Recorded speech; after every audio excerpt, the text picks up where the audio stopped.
Olá, oitavo ano matutino do Colégio Talento, tudo bem? Aqui é o professor João Batista, professor de Ciências, tipo 6, né? Nós vamos trabalhar a nossa videoaula 6, Entendendo o Clima, livro 2, unidade 1, né? Já estamos no livro 2, na unidade 1. Gente, primeira coisa que nós temos que trabalhar nesse livro, né, no livro 2, nós vamos, se vocês prestarem atenção, as unidades são divididas na área de climatologia e meteorologia. Né? No livro 1 nós trabalhamos a parte de astronomia, agora nós vamos trabalhar a parte de climatologia. Né? E para se entender o clima, primeiramente, nessa unidade 1, nós temos que trabalhar os elementos climáticos. Né, gente? Os elementos climáticos que são importantes. Né? E dentre eles estão radiação, temperatura atmosférica, umidade e pressão atmosférica. Gente, a radiação ela é importante, né? Porque esse assunto ele trabalha tanto a parte de geografia como de ciências da natureza. E no tocante da radiação, ela é importante porque a radiação provém de onde? É advento de onde? Do Sol. Né? O Sol, que é essa estrela importante que nós temos no nosso sistema, né? Então, que o sistema ele está na teoria da heliocentrismo, né? Ele é o centro do universo e os planetas giram em torno do Sol. Então ele é a estrela principal. Ele emana essa energia que mantém principalmente a temperatura da Terra ideal para a manutenção da vida. Né? E essa radiação é importante, já que eu estou dizendo que se mantém a vida através dessa temperatura. Né? E se mantém a vida através dessa temperatura ideal, vem de onde? Da radiação solar. Né? Lembrando que como a Terra ela tem um aspecto esférico, né, achatada nos polos, né, atenção, viu gente, não é plana, é achatada, né, esférica e achatada nos polos. Né? Assim, existe imagem de satélite, né, existe um astronauta brasileiro que já foi na Estação Espacial e viu de lá com os próprios olhos. Né? Então a Terra ela é formato esférico e achatada nos polos. E por ter essa conformação, essa morfologia, vamos dizer assim, né, existe partes da Terra, vamos falar dessa maneira mais simples para vocês, que há uma maior incidência da radiação solar. Por exemplo, quem está próximo da linha do Equador? Nós, por exemplo, temos baixa latitude. Né? O que é latitude? É um ponto marcado, um local, desse local, a distância desse local até a linha do Equador. Nós, por exemplo, estamos no Nordeste. Rio Grande do Norte, Nordeste do Nordeste. Estamos mais próximo ainda da linha do Equador. Quem tem baixa latitude, ou seja, próximo a essa linha do Equador, tem uma maior incidência solar. Por isso que, por exemplo, Natal tem um apelido chamado de Cidade do Sol. Né?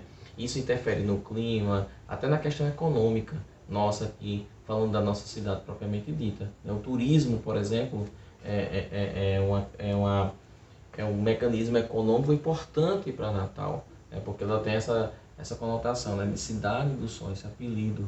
Por quê? Porque nós não temos as estações do ano definidas, né, por essa baixa latitude.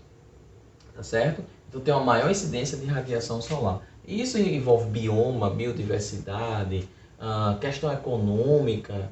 Então, para vocês verem como a questão geográfica, o aspecto geográfico interfere em um monte de coisa. É isso que vocês têm que entender. Esse assunto aqui ele é multidisciplinar. Envolve tanto geografia como ciências da natureza. Então, a radiação é um elemento climático importante. Temperatura atmosférica é a medida desse calor. Né? É a medida desse calor. Né? Que essa energia, o calor é energia em trânsito. Vocês vão aprender isso em física. Né? O calor é energia em trânsito. Né? Energia que se movimenta. Energia sai, energia entra. Vocês vão aprender, por exemplo, na física, não se assuste, mas vocês vão aprender que o frio não existe. Né?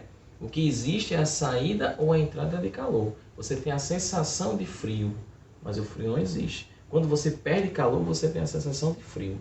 Né? Então, o calor é essa energia em trânsito. E a medida dessa energia é a temperatura, né? Que pode ser medida em graus Celsius, Fahrenheit ou em Kelvin. Depende do país que você estiver. Né?